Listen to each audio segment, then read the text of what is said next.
Welcome to Everyday Martial Artist, a weekly podcast where you'll join me, Brian Doucette, as I interview a different martial artist each episode and hear their story. Some guests you may have heard of, and some you probably haven't. Be sure to subscribe where all your favorite podcasts are available. Also visit our website at everydaymartialartist.com. If you're listening for a specific interview, I sure hope you'll stay and check out the other episodes. A very special thank you to Topher Williams for our custom theme music. And now, the newest episode of Everyday Martial Artist.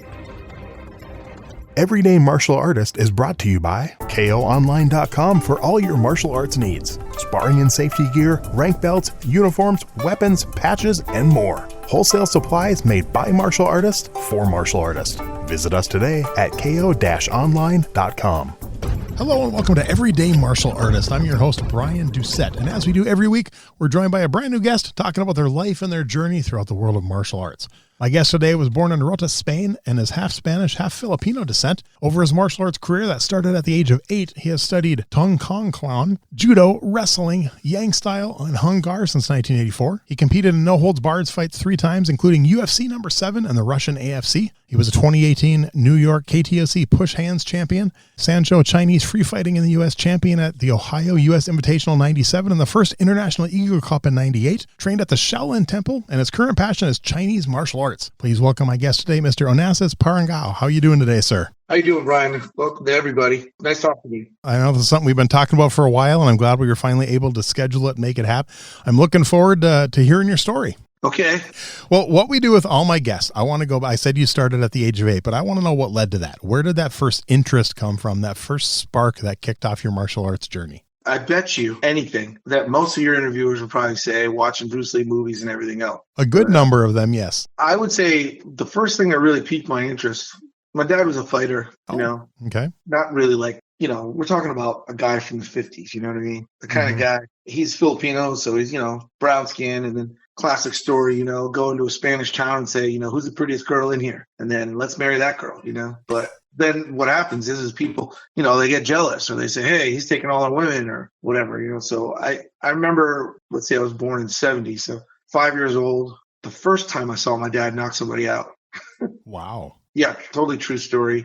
I mean, it's weird. I have memory of my mom wearing an apron. The classic, late 60s, early 70s, way when women kind of dressed. The men would come home and they'd have a cocktail. You know what I mean? Yeah. My mom's like that, and she's bringing a tray with like coffee and tea and biscuits, that kind of thing, when you have a guest over. A little coffee table. And my dad has a pistol on the coffee table, and he's going to sell it to, I guess, another Navy guy. Okay. And I'm playing with a Matchbox car. Okay. Anybody even play those things anymore? I'm talking about the little Matchbox. My kids all did when they were little. I mean, we still have a few boxes of them in our house. So I'm doing that. My dad's, he's always big on gun safety. So luckily, he checked it and everything else. This guy came over and he's looking at the gun. I said, again, my dad had checked it, Yeah. But this dude, he grabbed the gun and he thought it was funny and he pointed it at my mom, when she came. Jeez. He thought he was being funny, Yeah. My dad jumped across the table, smacked the gun out of his hand, raised him up and punched him out right through the door. And can I swear on this interview? Oh, yeah. Go ahead. He basically said, you're too fucking stupid to own a gun. Wow. Yeah. That was the first time. And I was like, what was that? And my mom in the 70s, she was pretty, and, she's younger than my dad. So she's a disco queen, She danced a lot, and then I did come home sometimes and my mom would be all upset. And what happened? Oh, dad did it again. What? He beat up a bunch of guys, So, and then I think I was about 7 or 8. There's a store around here in New England called Benny's at the time. It's no longer open in New England. Okay. You remember when, this is like 77, right? 78. So remember when oil cans for automotive cars were like these sealed metal cans and you had to have like this metal, I don't know what you call it. It's like a metal jabbing funnel that you go, you jab it into the top of the oil can, and that's how you poured oil into your vehicle. Yeah. There was a display like that at the end of this one aisle, it's full of, like a pyramid, like the classic old school pyramid. Like this is 77. So this is only a few years out, a couple of years after the war ended, 77 Vietnam, and this one guy was saying, I lost friends, because of groups like you. And my dad's like, what the hell are you talking about? I'm U.S. Navy. I'm Filipino. I'm not Vietnamese. But, Filipino, Vietnamese, they might look similar, and he's getting rough with him, and my dad, it's funny. I remember he kind of looked left and right, kind of like you're about to tell a joke that you don't want anybody to hear, Yeah. And pow, let that dude have it. And he hit those oil cans, and the whole thing came crashing down, Wow. And the manager comes over, what's happened? The guy was so embarrassed. He was like, I slipped, and he just walked out. And then, I'm like, I saw him do it again, and when I finally asked him, and I knew what, martial arts was, I told you before, I don't want to say exactly it was Bruce Lee, but I did go to see, my mom did take me to go see Bruce Lee when we were in Norfolk and stuff. Of course, I loved it. But though his idea of learning martial arts was pain. And, everyone talks like that. But that's the only reason I got into fighting, is because we have this old school furniture from like Europe that, when you move around in the Navy, they pack your stuff up, they move it to your house. Yep. We got this stuff that's like old school, like European, medieval in the house. My parents still have it. It's like wrought iron and wood. He just grabs me and flings me into these bar stools. Wow. As a little kid. And I got hurt. And he goes, are you all right? And I'm like, what the hell was that, basically? And you can't handle pain. You can't handle martial arts. Wow. Let me know if you want to learn, Jeez. It was always like that. Every time we learned a new move, it was always like, unless you know how bad it can hurt, you can't know what you're doing to another human being or another person. Right. It's funny because I started to get my friends to come over and let them to be guinea pigs. Because I'm like, here, Dad's going to teach you. But then I would try to learn by watching him hurt them. You know what I mean? Yeah. It was like that. I mean, I don't mean to make a big story out of it, but yeah, Dad was always, he had very heavy hands. Mm-hmm. Everyone said that, like his hands, he's a labor mechanic type guy. So then he was your first instructor then? Yes. He learned something called Tung Kong Kalan, which is basically like 3 posts, a 3-pattern triangle. Okay. I'm sure in all the hundreds of people, you probably come across people that do Arnis. Arnis de mano means armor of the hand. Mm-hmm. Again, it's a dad story, like not many people know this actual story, but he was having a fight with his brother. And in Philippines, they have, when you're collecting rice, they have these little round sickle. You know what a sickle is, right? Yeah. So yep. Where you stand there and you can bend over and you can cut, you can grab, with your handful and then you can cut. Well, he was in a bad argument with his brother and his brother was running away from him and he threw it at him like an idiot. Jeez. And it hit him in the back of the calf. It stabbed into his leg. And my grandfather, who was a martial artist, he said, I've been wanting you to learn martial arts, but, you need this, but, you're too aggressive for weapons. So he sent him to a master to learn Arnis de mano, armor of the hand, empty hand techniques. Mm-hmm. He said, with your temper, you can kill someone if you learn weapons, It sounds like a movie, but the first day he walked in there, the teacher racked him right across the shins with a big piece of bamboo. Which is why, what I'm thinking about? That's why I got the freaking same damn lesson. It's bullshit, Yeah. I mean, because he's laying there for like 20 minutes. Like, what the hell did you hit me for? And he's like, if you can't handle that, don't come, So it was mostly empty hand what he learned from, But he did end up learning a little bit of stick and knife, but to handle his temper. Okay. And that his name was Tan Gusting. That guy was talk about Wild West. Yeah. They have these fair in the Philippines. They call it Pintakasi. It's kind of like a village fair, carnival kind of thing, where you have a bunch of weapons laid out on a table, or the other person can come up with their own. And there's a bowl full of money. There's a bowl for betting. And if the guy puts like $5 in it, then he can win $5, And Thunderd's thing is sitting there. And if the guy picks a stick, he will use a stick. If the guy picks a knife, he will use a knife. So whatever he picks, he will match it. And then they will say, well, what are you going to do? Do you want first cut, or do you want first strike, or do you want legs only, or do you want hands only? What's your rule? Once they establish that, they go at it. And whoever loses, they get the money. They pay the money. Right. But what a way to go, man. You know what I mean? There are some guys that are like real ballsy that are like, I want it all, man. You know what I mean? And, Jeez. And he would watch him fight a bunch of dudes, make people bleed, and then sit down and start smoking cigarettes again, like he was at a barbecue. It wasn't no big deal. And I'm like, damn, man, what a way to get experience. Real life, you don't want to be touched. You know what I mean? Yeah. If you've ever done fencing, you can tell yourself, okay, I'm wearing safety equipment, but I have to look at this like this is my life. That's one thing when you say I've done fencing, I've done some HEMA as well.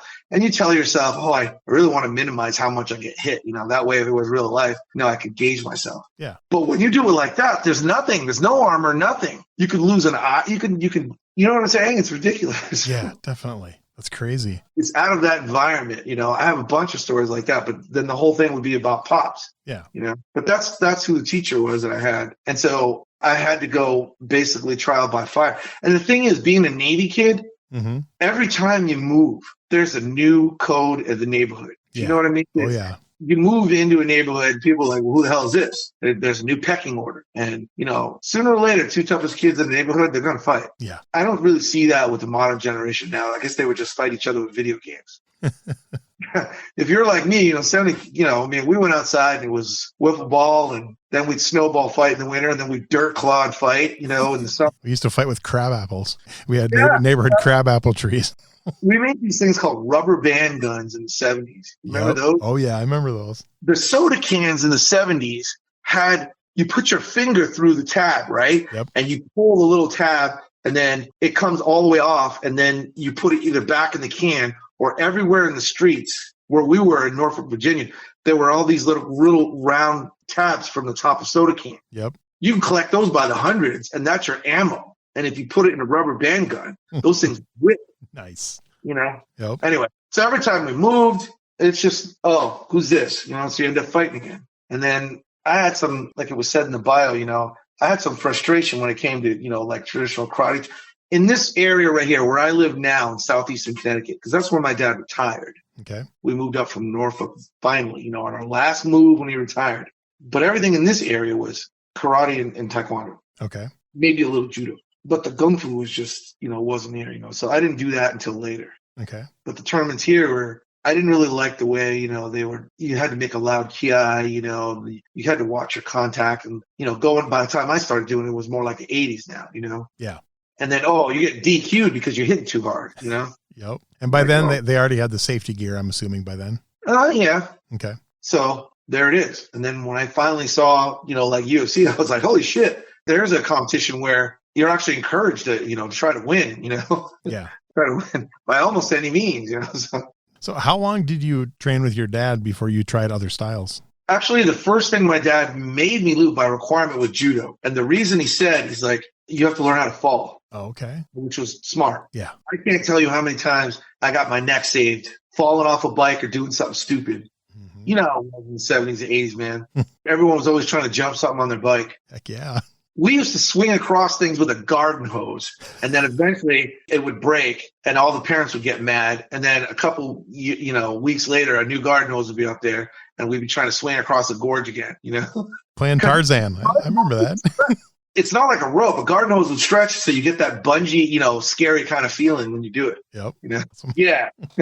Yeah, I did that. I did that first, and then what he would do is he would give me block punch combinations. Okay. And I'd have to do them endlessly, weeks at a time. Same fucking thing. Excuse my language, just rhythmic all the time. And then he made me hit like his own Filipino version of like makiwara boards, which are like, ropes type of around like a board and stuff like that. And I'm like, I'm sick of doing this. It's the same thing over. And he's like, oh, you want to learn something new? And I'm like, oh, wait a minute. No, I don't want to learn anything.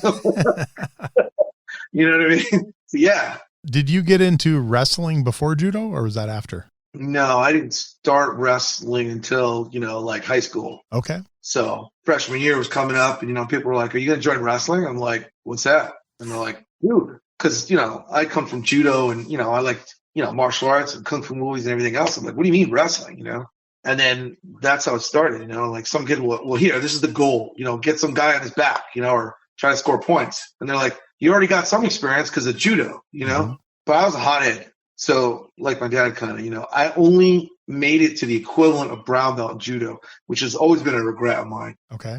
It wasn't official, but I was basically up there and, hanging with the brown belts. And the thing is, I was 14 and his name was Sensei Armin LeBlanc. Okay. He said, I don't give out black belts unless you're 16 at least. Oh, jeez. And you have to be, go to competition, do all that. And I'm like, I'm not going to wait 2 more years. Yeah. Hothead. So that's fine. I respect his decision, Yeah. He's a nice guy. Yeah. I get that for sure. I think you're the second or third guest that kind of had a very similar one where they got up there when they were like 14 and their instructor wouldn't let them do it. And they just like, all right, I'm leaving. I don't think it's like that now. I think they hand them out a lot sooner now. So yeah, I think so. The test was really hard. Yeah. I was gunning to do it. I just didn't want to wait 2 years, Yeah, that makes sense. So then what was after judo then? Judo, and then, wrestling was getting close to high school, Okay. and then because, you're a freshman, you're like, 15? Yeah. 14, 15. Still continued with my dad and stuff. And then a lone ad, unbeknownst, so 84, I'm 14. I was 82, 83. I was a paper boy. And I saw this ad for Wing Lam Gung Fu, where he was selling Gung Fu instructional videos on Hung Gar. Mm-hmm. I saved up my money. I bought the whole thing. Nice. And there's a whole story about that, by the way, where he got paid by a guy who's I don't know if he's a scammer or just a smart marketeer. But this guy was from Ohio, and he went out to California, grabbed my Sifu and one of his best students, brought him out to Ohio, filmed basically my Sifu doing 2 of his major styles, Buxilam, which is the Northern Shaolin, and then Hung Gar, which is Southern Hung Gar. And he filmed most of the system there. And then what he did is he had my Sifu sign a contract saying, you can't film or make any other media unless you do it through me. It was WTN Productions. I remember it exactly because I still have videos in their original cases, and they're not all moldy. I can't believe I still have them in VHS. I have them for Hung Gar. So my Sifu had to wait literally until like 92 or 93 before he could start filming again and like make his own videos. Because by then his 10-year obligation or whatever, or denial or whatever you want to call it, yeah, it was over. Yeah. So enter, and at the very back, the very end of the video, it said, if you have any questions, and I'm like, oh yeah, I got some. And I borrowed my, this is the 80s, when I borrowed my neighbor's, VHS cam, which was like a rocket launcher on your shoulder, Oh, yeah. And I filmed myself doing some forms, and then I sent it to him. And he's like, oh, you're doing well, but you need up close personal. You obviously, can't learn that way. And I said, okay, well, when I'm old enough, I'm going to move there. And that's exactly what happened. Wow. So if I wanted to pursue Hung Gar, I had choices where I was in Connecticut. Where I live is kind of like in between Boston and New York by 2 hours each direction. Okay. I went to Boston. I could have went to New York, or I could get the farthest away and go to California, which is where I went. Nice. Yep. How old were you when you moved to California then? I was a young man in my 20s. Okay. I had just gotten married. Okay. What's crazy is the UFC was, all this came about. I guess the stresses you put yourself in when you're a young person, all this came about when UFC started, early, I would say, was it 92 or something like that? December 93, I believe, was UFC 93? 1. Yep. Yeah, because I didn't go mine until 95, so 2 years into it. Yeah. So we were looking at that, and I was like, I want to do that. But my UFC fight from UFC 7 was 8 days before my wedding. Wow. And I remember my mother-in-law goes, don't get messed up for the pictures. And I go, okay. I didn't give a shit. Honestly, if I got, whatever, I had already plans to do it, so. Yeah. Not that I didn't have plans of wedding. I did have plans of, I just, you're young and dumb. You'll do anything, So I just wanted the opportunity to do it. And then I needed to make a choice. I did that, and it was great. When I went to UFC 7, they only paid you like $5,000, Mm-hmm. But it was different then. There was no weight class. The only rules was no biting and no eye gouging. Yep. The guy's name was Art Davies, and it was, let me see, SEG Sports Corporation. It wasn't even, and that was co-produced by, the early Gracies and those guys. So that wasn't like the UFC that we have now. It was totally different. Right. Very different. Yeah, it was totally different. Anyway, it's not like that wasn't my main thing. I just, I had no idea. Who knew that UFC was going to go where it did? It was still in the early days, And so back then they weren't hardly paying anybody. They were trying to lock people into contracts. They kept calling me and saying, we want to lock you in to be a UFC fighter, and you're going to have 13 fights, whatever. I'm like, wait a minute. What do you mean 13? Wait. No. You're going to be my manager. What is this? You know what I mean? You can't tell me what to do. I didn't want that, because I know how that goes. I didn't like the way some of the guys were treated, Like I remember Don the Dragon Wilson. Oh, yeah. He seems like a nice guy, but he comes up to me after the fight. He goes, you made me lose a lot of money. What do you mean? He goes, well, I was betting against you, whatever. And I'm like, well, I'm glad you lost money. Wow. I always said, fuck you to his face. You know what I mean? I'm not saying he's a bad guy, but for that one moment, I was just like, screw that, man. You know? I get that. How did that come? Did they find you or did you reach out to them? How did that actually come about? There was I think it was one of the earliest, let's see, I was in 7th. So one of the earliest UCs, they said, if you would like to try, you know, at the end of it, or if you think you have the balls, you know, so-and-so do this. I was like, you know, young and dumb enough to go, oh, I'm going to write a letter. And Art Davies said the only reason, and you had to, once again, I got the old VHS video camera, and I filmed myself just doing some workouts on a bag and stuff. But they said it wasn't a video, it was that the fact that I did Filipino martial arts, that was my in. Really? So for that reason, I guess, the guys from Philippines have interviewed me a few times, but I was technically the first Filipino martial artist in MMA, modern MMA history. Okay. You know, which doesn't mean I'm good. You know, doesn't mean I'm good. You could be the first to be shitty, by the way. True. You know, so point is, you know, yeah, lucky I won, you know, all that stuff. But yeah, he said it was because I was a Filipino dude, and they wanted to showcase different styles. Do you remember how the early ones, you know, they'd have a giant guy versus a little guy, or they'd have a. Yep. It almost seemed to me when the way Art Davies was describing it to me. Do you remember how Jean-Claude Van Damme had, you know, the Kumite movie, you know, and all that stuff? Oh, yeah. Like they were trying to like be like that, you know? Yeah, they wanted to be Bloodsport. Yeah, that's the movie. Yeah, they wanted to be Bloodsport, you know, and have all this other stuff. Oh, for whatever reason, you know, after that, I mean, there was this guy, I remember he's a Japanese guy, Takeru Omori, I think was his name. Okay. I don't know my old notes, but he wanted me to fight Pancrasy. Oh, Pancras. Okay. Like that in Japan. And then another guy approached me for Japan. I forgot his name, but I would have to like move and live there for a few years and do all that stuff. And I'm like, first of all, I don't speak Japanese. Number two, I just got married. Yeah. I'm not going there. Can you imagine? I mean, Japan is like pretty free. Yeah. I mean, I don't want to say free, but, you know, we got people like fighters, you know, hanging out in baths and stuff, you know, and they got women around all the time, you know. I mean, my wife knows this, you know, but when I went to Moscow to fight in the Absolute, Russian Absolute there, it's the second one, that was run by the mafia. Oh, wow. I mean, I can say that without getting my ass beat, I think. Yeah. You know? I mean, they offered us prostitutes like a night or two before the fight, you know, like they walked them out and literally like paraded them in front of us, you know, and like, which one do you want? And I had my dad with me in both things. My dad's looking at me. I'm like, I'm not doing that shit. Are you? And he's like, one of the other American fighters, I won't say which one, but, you know, they partook of the gratuitous services. Wow.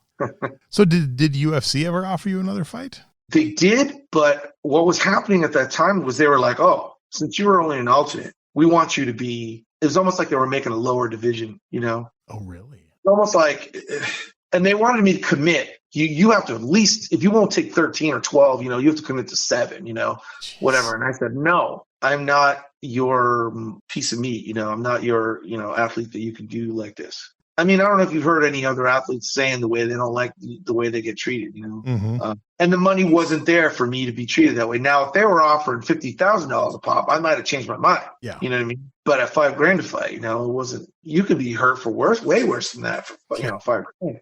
So, yeah, definitely. And it wasn't that I was afraid, you know, it was just, I had other interests and other goals. I'd always wanted to get back to Kung Fu. Part of my plan. I had a plan. You know what I mean? Okay. You know, it says best laid plans. I had a plan. My plan was to leave Connecticut, you know, go to California and be full time with my, you know, under my seafood, you know, because I wasn't Kung Fu nut growing up. You know, I watched Saturday morning, you know, Kung Fu theater. Had a lot of people tell you that, you know, I wanted a little bit of that sweetness. So after your no holds barred fights, is that what you did then? You went and focused on Kung Fu? Yeah. Yeah.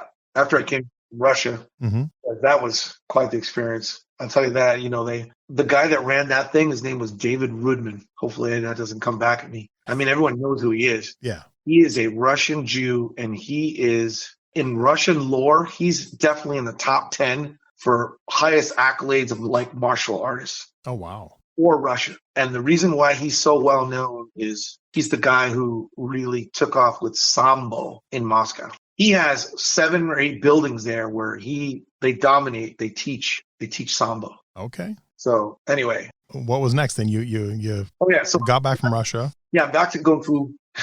Yeah. And then I was teaching there, many years. I became, not that I need to plug, my older brother, but my older brother, his name is Gene Ching, and he's what they call the Northern Gate in school. And they called me and my other brother, Steve, the Southern Gates in school. Cause I focus on Hung Gar and Gene being, and he's a guy I would recommend you'd want to interview. Okay. He's well-traveled, well-spoken, well-met, he's got quite the martial arts storied career. Cool. Yeah. Put him in touch with me. I'll gladly chat with him. Yeah. And I had also put in touch with you for you. If I found my plug, his name is Sifu Kisu. Okay. Who's also a Kung Fu brother of mine. Through this family, and he's pretty famous in his own right. Yeah, that's cool. So yeah, definitely. So I did that.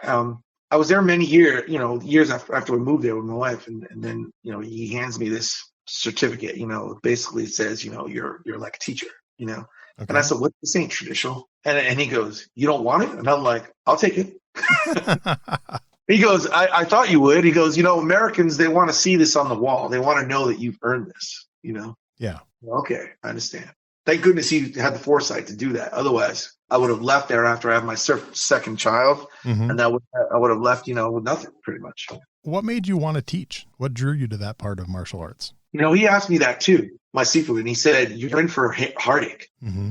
That's one of the reasons why I'm bad with money. And that's, what's messed up is because I graduated from college with a business major, business administration. Okay. You would think, but that doesn't guarantee you're good with business, good with money. Yeah. I worked at Wing Lam, which was importer, exporter, martial arts stuff, right? Mm-hmm. And so taking orders from martial artists all day and basically, in the sales field. Mm-hmm. I felt like a bartender. Oh, wow. One time I went to a bar and I said, "Is it true, Mr. Bartender, that sometimes people will come to the bar and just tell you their whole life story, and, listen to torch songs, when they're all like depressed and everything?" And he said, "Well, buy a drink and tell me about it." You know what I mean? And before I knew it, he had me talking for a long time. And, so many drinks later, I'm like, "You son of a gun." Anyway, that's what they would do to me when I would take the orders there, is people would tell me their woes, and good and bad, don't get me wrong, but mostly their woes about money. And so when I went to go leave, and Sifu said, "Why do you want to teach? There's an ugly side to all this, He said, "I probably taught more than 10,000 students over a course of, X number of years." And he's like, "I can count on both hands, maybe toes," he was saying, like the ones that I feel are truly. And there's some heartache, and people will make accusations, or people, breakups and all kinds of bad things. And a lot of them had to do with money, Yeah. Which is why when I teach here, I don't, I do privates, and I claim everything in case the IRS is listening. I report everything. I don't make enough to hide. I just report it all in cash, at the end of the year. But I don't do contracts. I don't do bills. I don't do anything. It's good though. Just so that I can avoid all that with money. Yeah. So I've had a few ups and downs, but for the most part, it's been fairly smooth sailing for the last, 20 years. So think back then when you first started teaching in California to now. What do you think has changed about your teaching style the most? Okay, you really want to know? Well, first of all, the big elephant in the room, and the elephant in all our rooms. I mean, I love the fact that your show is called Everyday Martial Artist, because that's really inclusive. Mm-hmm. I love that fact. Thank you. The elephant in the world in our room is MMA, and then wow, how did it make changes to what other quote unquote martial artists were doing? Do you know what I mean? Yeah, definitely. And since it was already always there since I was teaching a little bit, I just saw it go from a minor importance to a major importance. Okay. I saw it go from a niche to like everybody wants to do this, but I can tell everybody, like if anybody, and I come from a traditional I teach traditional Hung Gar and Tai Chi and everything, but I always tell people, I understand I was a fighter first. Right. Before I became a traditional martial artist. I came at it from most people, they learn all their other crap, and then they think they want to be a fighter, and then they find out. But no, I was already a fighter. I have the guts already to fight. It's just I wanted the more technical skill afterward, and not just rely on, balls. You know what I mean? Right. It's very different. So I always come at it from that point of view. Like when I teach people weapons, I always focus on the messed up shit that can happen. Mm-hmm. Now, okay. There are police videos out there where you'll see somebody come outside with I don't want to say a long pole or a traditional staff. Yeah. but they might have something that would be equivalent to a staff. Okay. Yep. And there's an altercation. Okay. And a person untrained with the staff is swinging it at the other person, and they really lack the technical skill to use it right. And what always happens, the other person realizes the danger, has two choices. You can either run away from it or grab it. I'm not talking about an edged weapon or a blade. Yeah. I'm talking about staff. And the reason I picked that in this particular example is because once they grab it, the person that's using it is hosed. They don't know what they're doing. Yep. And so when I teach long pole, for example, or a monkey staff, for example, or a 6-foot staff, first of all, you need to earn respect. What I mean by that is you need to have a strength that's so powerful that the other person is definitely afraid of it. Not, oh, I touched you in the face. That's the kind of shit that people grab, and now you're into a tussle. Yeah. And by the way, once someone grabs your staff, what do? You have to learn to tussle and wrestle with it, so that you use your force and momentum against them, and they make it very uncomfortable. And if that's not their home, if that's not what they touch all the time and used to, you can eat them up easy. Oh, yeah. You just need to practice it. That's all. You know what I mean? Like spears, like in the Kung Fu, I got this 9-foot spear. I got this 11-foot spear. I'm like, okay, but me holding a broadsword or a saber, my choice is you're going to try to keep your distance, and I got to close the gap. But once I close the gap, if I block and hold on to that spear, or if I roll and get underneath you, you can't back up fast enough. You can't use that fucking long spear on me anymore. Right. What do you do when I either grab it or I'm inside your range? Do you disarm and let it go? Because I still have my knife. You see what I mean? Yeah, so, definitely. Those are the questions I always ask. And that's why I'd get in trouble with my sequel all the time. I'm not in trouble, but I was always the pain in the ass one in the group. First of all, most of my brothers were Chinese or could speak Chinese, Mm-hmm. No, I'd say at least half of them. There was one Mexican, one Vietnamese, one Italian. Anyway, he would say, do you want to be the guy that can speak the language, or do you want to be the guy that can do it? Right. And I'm like, obviously, I can't speak the language, so I'm going to do it. I can focus on doing it. You know what I mean? Yeah. So most of the guys that I get come to me, they know I'm an apply guy. I'm not saying I do it better than anybody else. I'm just saying I have a certain take on it. Okay. It's just Filipino attitude, I guess. You know what I mean? Like, far first, learn art later. Yep. You know what I mean?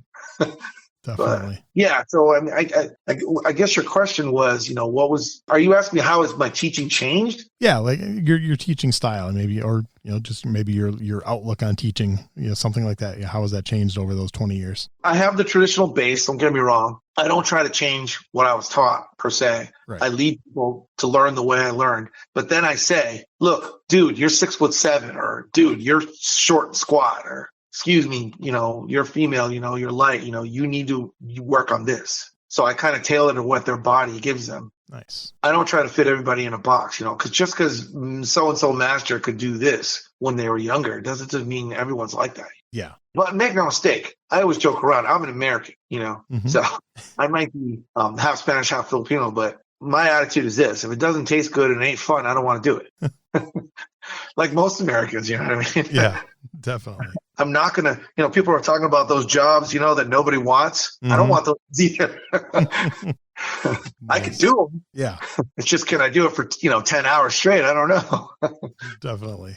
So you mentioned weapons a little bit ago. Do you have a favorite weapon? I really like long pole and I like saber because in fencing, I did a little bit of saber. Okay. That's kind of cool. Long pole, Yeah. Those are, for like Wing Chun. Wing Chun is another southern style like Hung Gar, and that has long pole and double butterfly knives. Hung Gar also has long pole and Udito, basically double butterfly knives. Okay. I do those weapons. It's fine. But long pole is, it's whole body training. For traditional old school long pole, you want twice your height. Really? I didn't realize that. Staff is, the training pole is double your height, is when I say that. Okay. Most Shaolin fighting staff is probably, depending on your height, anywhere between 7 and 9 foot, for fighting. But a training pole should be around double your height and very thick on one end. So thick that if you make an OK symbol between your middle finger and your thumb, the back end could either, your fingers could barely touch or not touching. Okay. And then, so that would be, depending on if you're a big guy, a 2-inch diameter or more. Yeah. And then the front end is it's a white waxwood. I don't know what the Latin genus name is for that. Mm-hmm. No, it's not indigenous to the Western Hemisphere, to North America anyway. But white waxwood is an amazing piece of, fighting wood. I mean, once you have that, if it has moisture in it, it's not dried out like from a heater all winter long, and you put some butcher block oil on there. I've seen those take amazing amount of damage, and they won't splinter. Okay. And you could just put out so much devastation. When I say to people do Tai Chi, going back to what I was doing earlier, most people are like, oh, okay, that, oh, I see what you're looking at. You're rolling your eyes like it's old people, but Mm-hmm. when we went by Chen Village, which is arguable by some, but most will say, origin of Tai Chi. I've done this story in interviews before, so I don't know if I need to rehash material, but they were really kicking ass there. Yeah. It was not like anything I expected. Right. In fact, the young kids that I saw there looked more like they were doing hard style martial arts. Then as they got older, they were throwing each other with like the swai jiao jackets, the sleeveless jackets where they could throw each other.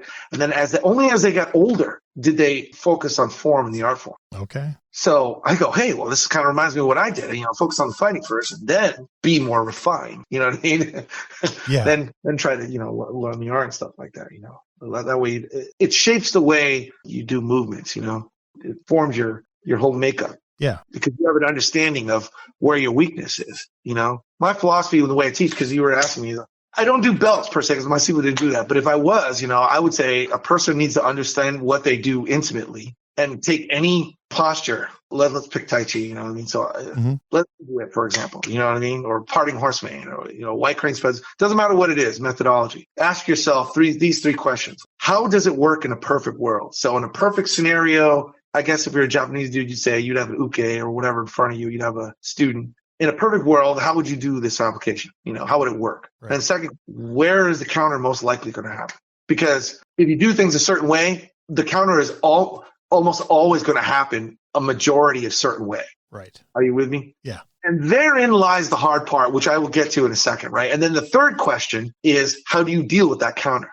So I don't know about other people's epiphanies. I like to hear, if we were reversed and I would do in the order, I'd be asking you, have you ever had a major epiphany within your martial arts? Because I had mine, and I'm trying to know what other people's are, and I'm still obsessed about it. But when I was in the Bay Area, I went to this thing a few times where these guys were doing Fight Club. Okay. The rule about Fight Club is don't talk about Fight Club, but yep. You're supposed to, you go there, and the rule this guy had was you don't hit in the face. Because we have to work the next day or next couple of days. But you couldn't show up and just watch. If you went there, you had to fight with it. Everybody sooner or later was fighting with everybody. Mm-hmm. Shots on each other, all body and everything else. And I would leave there going, wow, there's a lot of things that I do, I just can't do. You know what I mean? Like I do in practice, but I can't do. Right. And ultimately, when I brought it up with my Sifu, and he said, well, I see you working on a heavy bag, and I see you develop a tremendous amount of power. I go, yeah, well, where's my ancient pearl of wisdom? Where's my Calgon take me away, Sifu? You know what I mean? I'm holding out my hand, I want a pearl, pearl of wisdom. I'm being a pain in the ass, Yeah. And he looks at me and nonchalantly he says, what I see is you have developed really strong bullets. But my problem is, how good is your gun? Nice. And then he walked away. And I go, arrogant me, I was like, what the hell?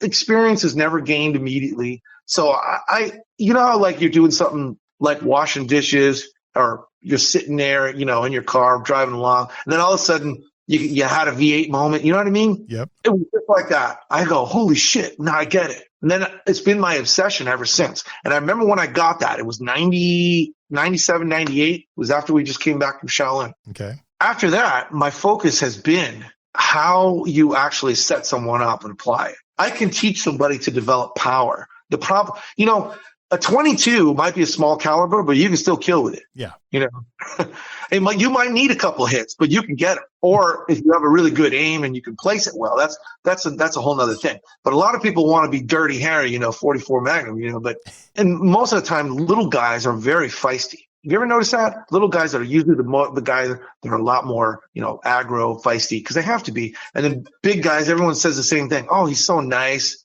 Unless you really piss him off, he's a teddy bear, blow. You know why? Because that guy's sloppy 60% is the little guy's 100%. Right. I mean, all things being equal, weight and size makes a big difference. You know what I mean? Mm-hmm. So I focus on how you would get close. And the gun is basically the most common way you could get close and apply, or create a stick point and apply. That's a very important concept in Tai Chi, because most Tai Chi people have this idyllic, almost overly defensive concept or saying, which is basically, if you don't move, I don't move. And then the next lyrics are, if you move faster or you try to move quicker, I will arrive first, right? Right. So what is belied in that saying? What is given away in that saying is, if two guys are posturing and just don't attack each other, well, nobody makes any mistakes, right? Yeah.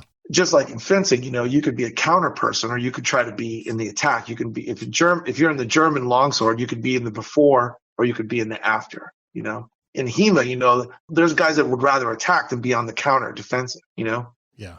Anyway, the point is, you choose your realm, your range, where you like to be, and then you get good at that. And then all of a sudden, doors open up. What I mean by that is, again, I'll take something like parting horseman in Tai Chi, for example. Mm-hmm. Okay. So if you look at Mo Yang style when they do parting horseman, the movement that precedes it, and that's another thing. Most people don't look at what precedes what they're doing. They just look at the bullet at the end. But the gun is, how did the whole thing develop? So most time when you look at that, you see somebody setting up with what we'd call like an energy ball, Mm-hmm. right? And the way that works is, it doesn't matter if you're being grabbed, you're grabbing them, you're blocking them. If you can achieve energy ball, parting horseman, I don't want to say is almost a foregone conclusion, but it's there. You've gotten close enough to apply it. Then you can move on to your next question, which is, where's the counter going to happen? Okay. And you'll know where it is, because the real hard work, the gun of it all, was making the energy ball. And then the third question, how you counter the counter, Yeah. So I focus, I know it was a long way around, Mm-hmm. but I focus, the way I do my teaching, and people are always surprised at that, is how did you get there? I don't want to see, it's kind of like a teacher saying, I don't want to see the answer. Show me your work. Yep. Like in math, you know what I mean? I don't want to see the answer. Show me how you derive the equation. You know what I'm saying? Mm-hmm. It's kind of hard to explain your person's epiphany, but I think you get what I'm getting at. Oh yeah, definitely. Some people say, "Oh, okay, well, you're just teaching people how to apply, or you're just, this is all your setups, whatever." I'm like, whatever you want to call it. But if you know it intimately and you know it well, it becomes what I call a street or an avenue, right? And how often do you walk down your own street or avenue? You know every twist and turn. Yep. I had my older Kung Fu brother. His name is Don G. He was a postman carrier, mail postal carrier. Yep. In San Jose, and that's a big route. That's not like some podunk, that's a lot of mail, right? Yeah. And me being a shipping manager at Wing Lam, I had the whole big address map out there. And he's like, ask me about anything right there. I'm like, okay. Well, I looked up a random address and I go, that house right there. And he said, his eyes rolled up and he's thought about it for a second and he goes, black car, driveway's on the right. This is where they keep their garbage can. They don't have a dog. I'm like, holy shit. Wow. I go, what about the next house over? He looks up into his head again, rolls his eyes up, and he's like, tells me exact same thing, color of the house, where the mailbox is. I'm like, and he's like, and I can do that for every house in this entire route. Wow. How long you been doing this? He's like, fucking 20, 30 years. I mean, walking the beat, man. You know what I mean? Delivering mail. I mean, I'm like, talk about a guy who knows his home route, right? Well, it's the same thing. Yeah. If your right hand is holding my right hand, right? Your right hand is holding my right wrist, right? Mm-hmm. And there's in Tai Chi we call with Kai is pluck. You're technically holding me, but if I give you energy with my hand the right way, I want to say nurture you to want to hold on to my hand further than you really want to. Okay. So it doesn't mean I can get you. I mean, there's no absolutes in anything. I'm just saying, if I manipulate you the right way, you hold on to me longer than you wanted to, or to a position that aids me. And in that regard, I have cocked the gun and now I'm ready to get you. Do you understand what I mean? Definitely. If I were holding you, that would literally be the definition of Kai pluck. So, I mean, like, it's as if Brian has a bowl of apples in front of me and you say, hey, would you choose one of these? And I reach out and grab it. That's pluck. Yeah. Right. So I grab your wrist and I make energy ball and I do parting horseman. And that's one thing. But a more profound way to look at it more is, does the other person give it to you? And therein lies especially when I found out when it comes to locking skills, a lot of people like to do what they call china, which means season and holding. The real best way to do that is if I could walk up to Brian and just say, I'm going to do a wrist lock on you, and there's nothing you could do. Remember the old Billy Jack movies? You guys are seeing. Yep, I love those. I'm going to take this foot, put it on this side of your face, and there's nothing you can do to stop it. You remember that old Billy Jack movie? I love it. Yep. I used to love that when I was a kid, man. Now you look at it and you're like, ugh, it looks so awful. But when you were a kid, it was amazing, right? Yeah. Anyway, if I could just walk up to you and go, all right, Brad, I don't care what you do. I'm just going to do a lock. I'm going to snap your wrist. You know what that means? I'm the freaking Hulk, and I don't need martial arts. I don't need any skill at all, man, because most people could just tighten up or stiffen up and they could counter that, Yeah, exactly. If you say to somebody, well, the best way is I'm wait for them to give me energy. I mean, either push me or pull me or attach themselves to me in such a way that they create a purchase point, and I'm listening to it. And it's something that I do a lot, so it's my home neighborhood. I know where every garbage can is, you know what I mean? I know which gutters are full of leaves, you know what I mean? And which ones are flowing or not, I know exactly where they are. And then all of a sudden you're like, oh, I didn't know that you could do that to me, because of course you don't know, because you gave it to me. Right. I'm not saying it's easy to do, but these higher ideals, high-level grapplers do it all the time. I'll put it that way. And jiu-jitsu to me is a great form of, Tai Chi. I know they wouldn't want to think that, but you have a large surface contact area. It's not just hands. It's not just legs crossing. It's, for the most part, your entire tactile touch of your body. And so you have a lot of surface area to create that sensitivity. Right. So, hey, more power to them. You know what I mean? Mm-hmm. They're using that sensitivity, to their advantage. They feel a guy when he shifts his weight. Anyway. So have you, over your years in martial arts, do you have a worst martial arts related injury? It came from wrestling, actually. Mm-hmm. We were Class L state champions. I was co-captain on that team. Okay. And I don't feel bad getting third in the state on that particular tournament, because the guy that went to beat me went to go on to win all New Englands, and then he went to go wrestle like in Iowa or something like that. Nice. Those guys, no neck. Yep. And that's, ironically, that's one of, I remember I had a little bit of a neck injury, back then. And every once in a while it gives me a little twinge, but that's about it. Okay. When I fought the guy, Chef in Russia, because it was no gloves, I hit him once and he knocked his mouthpiece came out. When I went to do an uppercut, his front teeth, his incisors, they went right into my knuckles. Dang. So it was like someone took a small screwdriver, fine flat blade screwdriver, not a Phillips head, but, flat, and basically shoved it in between like your knuckles. Dang. And just jabbed it in there, you know what I mean? Yeah. It didn't break his teeth. It's like his tooth went into my, in between there, the knuckles. And I'm like, damn it, you know what I mean? And my hand swelled up, I mean, but there's nothing that I couldn't, recover from, Yeah, exactly. My Steve was very good at, pretty good at Chinese medicine. So when I did get injuries, by the way, I do not recommend it, Chinese medicine. Oh, okay. I say that because the cure is often way more painful than the injury. Okay, good to know. Yeah. I remember after one fight, my elbow was just bloated, was swollen, the body is trying to send fluids in there. It's, it's trying to heal itself. I spent 3 days, ibuprofen, ice and heat, and it just didn't want to go away. And he goes, you want me to do it? And I'm like, yeah, sure. I'm stupid, me. That was stupid. No, it worked. Don't get me wrong. It was great within a day afterward, but the pain, what he did was he gave me something to chew on because it was going to be cool. And then he had some of the other brothers hold me.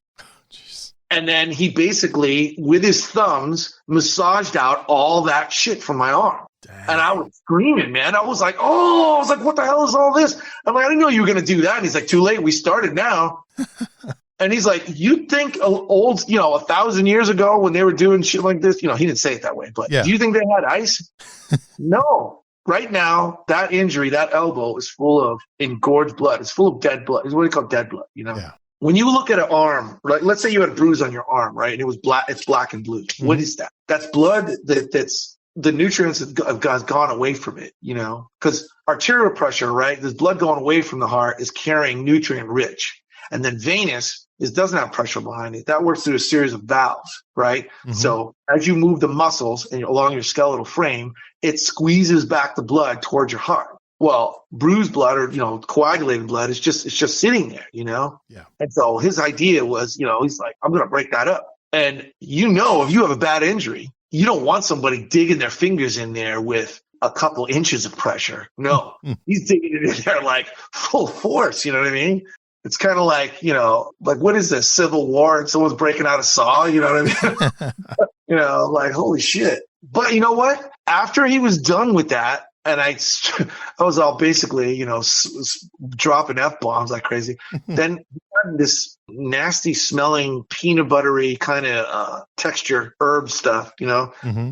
They call it pitta, basically fall hit, like I don't want to say grass doctor, but, it's not like medically board certified, but they mix all that stuff. And he put that salve on there and he put a wrap on there and he said, just go home. This was like middle of the day. And he's like, wash it off tomorrow morning. I'm like, okay. And I did that and almost all the swellings stayed down off and I could actually move my arm again. Wow. And it got better rapidly after that. But I'm telling you, man, given a choice, knowing what I had to do then, I would be like, fast and ibuprofen and I'm going to be out of work for the next couple of weeks. Jeez, that's crazy. Yeah. I love it though. I love stories like that.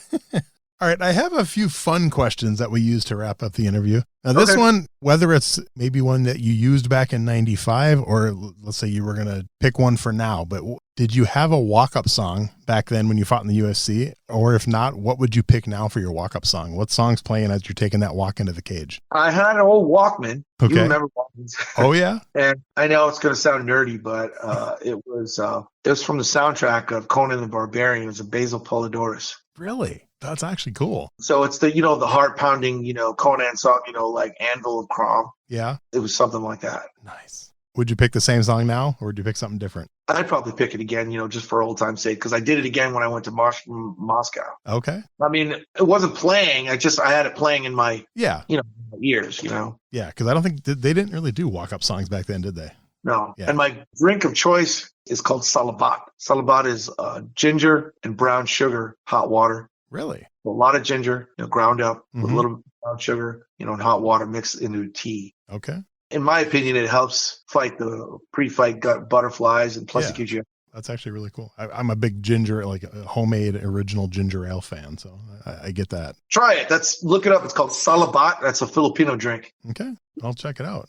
All right, who are 3, 4, 5 names you'd put on your personal Mount Rushmore of martial arts? Oh wow, yeah.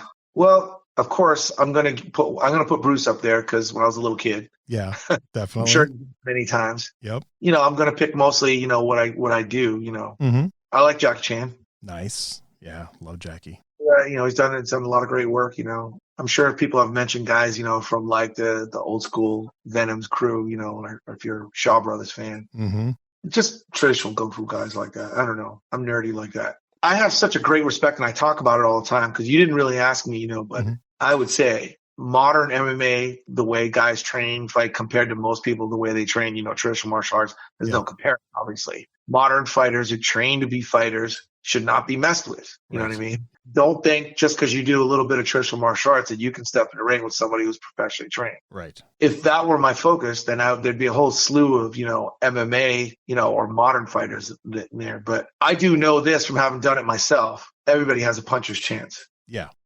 It's just that even though I come at it more from a traditional point of view, I know what I can and can't do. And I know what I would work on as far as the gun. So going back, if I had to fight it again, do it like that, I would focus on certain things that would let me use the way I do, but to deal out a tremendous amount of power, Right. Anyway.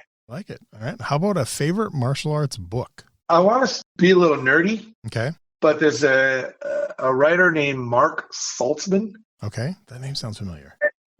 It's a really good book. It's a book called Iron and Silk. Oh, yes. Yep. I've read it. Yep. Yeah. Mark Saltzman. Yeah. That's a great book. Yeah. I kind of forgot about that one.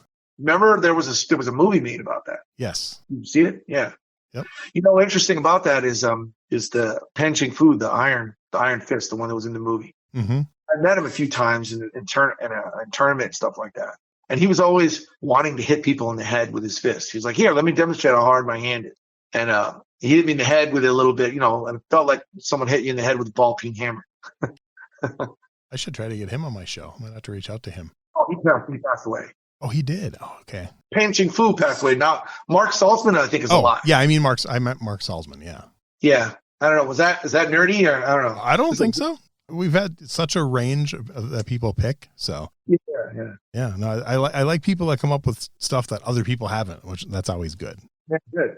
All right. This one you may not have an answer for. Do you have a favorite martial arts video game? Did you ever get into gaming? Yeah, the video games. What was the one with the two karate fighters in the 80s, when you could throw the elbow? Is that Karate Champ or? Yeah, it was like Karate Champ, but it was kind of like that, Sitting, I remember back in the old days with the arcade. In the arcades, there was Spy Hunter where you could sit in the little booth. Yep. I still remember the music to it too. It's crazy. That's awesome. But I think it was Karate Champ or something like that, where there's, it's on the tip of my tongue, but there's two guys, they fight and you have to get to the end, but you could throw the elbows and punches and kicks and stuff. I don't know. No, it's all good. How about a favorite martial arts TV show? I wouldn't say it now, but I did watch David Carradine and Kung Fu. But in a more modern sense, do you remember when the 90s had Vanishing Sun? Oh, you're literally my second guest on a row that talks about Vanishing Sun. Yeah. Russell Wong. So good. Russell Wong was doing that. I liked what they were doing, what they were going with that. They were modernizing things a little bit. Mm-hmm. They were trying creative ways, not just, there's a liquor store, he's a fight, And then Sammo Hung also briefly around the same time was having martial law. Yes. Yep. I love that. So right around then is when a friend of mine, his name was Todd Roy, he owned a laser company. We did 3 movies together. It was called Kwoon. Really? Professionally done. We had Screen Actors Guild people. I'm not going to say our acting was really good. I only had a few weeks of acting class, but 3 episodes of a series called Kwoon. You can it's owned by Image Entertainment, actually. Really? You can actually buy a DVD for it. KWOON. Yeah, and I actually have an IMDb register. I'm actually in there, that I'm not saying that I'm a real actor or whatever, but they made us jump through all those hoops is what I'm saying. That's kind of cool, actually. Yeah. Through that, I was able to meet other cool martial artists. Yeah. So we have to see if I can find that DVD. That's cool. I have way more recommendations for you just from that. And these guys are pretty well known. Yeah. So. Oh, that's awesome. Yeah. I want to add that to my list to check out. Yeah. But just remember, before you watch Kwoon, I was the more serious one. Todd is the more bloody nipples and like TNA guy. Okay. If you remember like comedy that was like Super Troopers kind of thing. Oh yeah, definitely. The saying on there was, it's like porno, but with Kung Fu instead of sex. I kid you, that's literally on the DVD. That's actually awesome. So drink a few beers, Brian, please, before you watch, the acting, so okay. Otherwise, but I'm not ashamed. I'm pretty proud of how the choreography and the actual Kung Fu is in the movie. I mean, in the movies. Yeah, definitely. You did something not a lot of people get to do. So that's kind of cool. I like it. Other than one you've been in, do you have a favorite martial arts movie? Yeah, I have a bunch of old school Shaw Brothers movies, obviously. Heck yeah. So, I could name so many of them, you know what I mean? Yeah. My Young Auntie, Executioners of Shaolin, any of the 5, the Benham's crew, any of those. Mm-hmm. Some good ones. Those are the ones that drew me towards, stuff. Do you remember where'd you grow up? Did you get Saturday morning Kung Fu theater? Oh yeah. We had that in Minnesota. Yep. Great stuff. Wasn't it when you were a kid? Shaw Brothers 36 chambers of the Shaolin and. Yeah, exactly. When that Shaw Brothers crest came on, and you knew you were in for something good. Yeah. The only time I got upset is like when it wasn't, and it would show like a really ugly the really ugly movies where it showed 2 dudes fighting on a beach. Yeah. Those are the ones that need the most. Yep, I get that. All right, final question. This one doesn't have to be a martial arts movie, but any movie you've seen in your whole life, a favorite movie fight scene. All right. I'm going to say, I may need 2, right? But that's fine. Go ahead. Has anybody ever said They Live? Probably 5 people in the last year. One of my all-time favorite movies. I'm not going to say that then. Oh, it's so good though. That fight scene the fight scene in the alley. Come on. It's so good. It is so good. It's very good. I would say Meals on Wheels with Benny the Jet Urquidez and Jackie Chan. Yeah. That we just talked about that on my last episode, but someone said picked a different one. Now I forget the movie's name, but I guess they fought in another movie, and his argument that was a better fight scene than Meals on Wheels. I need to go back and rewatch that one he mentioned now too. So I don't know. Yeah, Meals on Wheels though, that's another classic. You can't go wrong with that. And never been able to interview Jackie Chan, but I got to interview Benny the Jet, which was awesome, and he talked about that fight scene. So yeah, Yeah. If I had a third choice, it would be, Quan Ta King movies. He's the original like Wong Fei Hung. Okay. His Guinness Book of World Records for longest running movie series. The Wong Fei Hung. Started off with black and white. Wow. Okay. And so Butcher Wing, for example, with Sammo Hung. Yes. When Sammo Hung's fighting in the air, stuff like that. Yeah. Okay. Hey, that's cool. That's some great answers, man. Before I let you go, is there anything that I forgot to ask you, or we just want to be sure we get out there really quick? And I'll put anything you want me to put a link for when the episode comes out. I'll include that. But seriously, man, this has been such a blast. Is there any last minute stuff we want to get out there? Well, if anybody's still listening to the end of this, anybody listen to Brian Doucette, watch Everyday Martial Artists. I want to help plug his, his website, and I think he's doing real good work. He called me, I didn't ask him for this, and he's nice enough to, spend his time. I guess on the second interview he's doing today, so he must be tired. But I think my record is 5 in one day, but I've only done that once or twice. So. Yeah. I want to say respect to you for what you're doing. Seriously, man. This has been so much. I love hearing your story. Like I said, I only knew about you what I could find online, and you filled in so much more. So I'm so glad we got to do this, and I'm glad it finally worked out with both our schedules. And I think the listeners are really going to love it too. Nice. Right on. I will email you those other names that you were looking for, and also, again, refresh my memory. If you need anything else from me, let me know. Yeah, like I said, just the picture is the main thing. Other than that, we'll be good to go. And your episode will come out in August, and I think it went well, man. I think people are going to like it. Right on. Thanks for listening to Everyday Martial Artist. We hope you will join us every week for a brand new episode with a different martial artist telling their story. If you enjoy the show, be sure to leave us a review. Also, be sure to check out our website at everydaymartialartist.com. There you can find all of our episodes and contact us to suggest guests and ask questions. Again, thanks for listening to Everyday Martial Artist, and we'll see you next week.